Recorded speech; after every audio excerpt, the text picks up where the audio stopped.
از کوره چون برآمده لی آوازه بشکسته مولانا.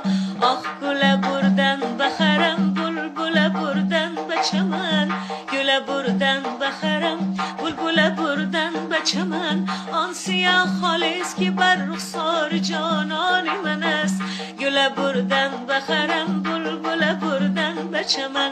خنجر مژگان او پیوسته بر جان من است، گل بردن بخرم بلبل بردن به چمن.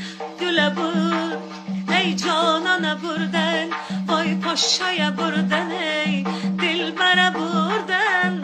آخ گل بردن بخرم بلبل بردن به چمن، گل بردن بخرم بلبل بردن به چمن. ساق ساق جان پیاله پر می کن، شیرین زبان پیاله پر می کن.